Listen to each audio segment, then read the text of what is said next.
दादाजी के कुर्सी की कहानी, short story on grand parents in Hindi. Grandfather table moral story बताने जा रहे हैं जिनसे हमें बहुत अच्छी शिक्षा मिलती है। तो चलिए इस हिंदी कहानी दादाजी के कुर्सी की कहानी को जानते हैं। तो दोस्तों, एक बूढ़ा आदमी जो कि अपने बेटे से दूर गांव में रहता था, जबकि उस बूढ़े का बेटा, बहू और पोता दूर शहर में रहते थे। समय जैसे जैसे बीतता जा रहा था, उस बूढ़े आदमी दिन प्रतिदिन कमज़ोर होता जा रहा था। तो अब अपने बेटे के पास रहने के लिए शहर चला गया।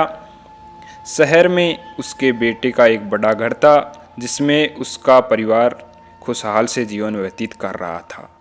उस बूढ़े आदमी के आ जाने से उस परिवार में कुल 4 सदस्य हो गए थे। दिन भर बीतने के बाद बहू, बेटा और पोता के साथ वह बूढ़ा आदमी खाने के लिए टेबल पर बैठे। खाने के टेबल पर सब शीशे के बर्तन और चम्मच थे। बहू ने सबको खाना लगाया, सब खाने लगे, लेकिन वह बूढ़ा कमज़ोर आदमी जो कि चम्मच से खाना नहीं उठा पा रहा था, और जब चम्मच से खाने उठाने की कोशिश कर रहा था, शीशे के बर्तन गिरकर फर्श पर चकनाचूर हो गया। यह सब देखकर बहू बहुत नाराज़ हुई और कहने लगी, कल से आपकी टेबल कोने में लगा देते हैं और जिससे आप आसानी से खा सकते हैं।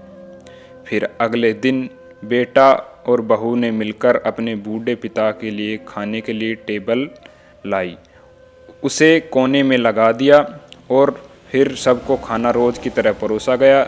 जबकि समय का मारा वह बूढ़ा आदमी लकड़ी के बर्तन के लिए खाने चुपचाप खा रहा था, लेकिन उसकी आंखों में आंसू निकल रहे थे।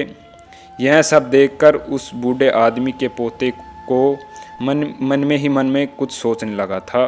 फिर अगले दिन शाम को उसका पोता गार्डन में खेलने चला गया और वह लकड़ियों को इकट्ठा कर एक जगह बैठ गया और उन लकड़ियों को कुछ बनाने लगा था। इतने में उस लड़के के माता पिता ढूंढते हुए बगीचे में आए। अपने बेटे को देखा तो उसकी माँ बोली, बेटा यह क्या कर रहा है? तो वह लड़का बोला, माँ, जब आप लोग बूढ़े हो जाओगे तो आप लोगों के लिए भी खाने के लिए कोने में लकड़ी की कुर्सी ज़रूरत पड़ेगी, तो मैं अभी से आप लोगों के लिए कुर्सी और टेबल बना रहा हूँ।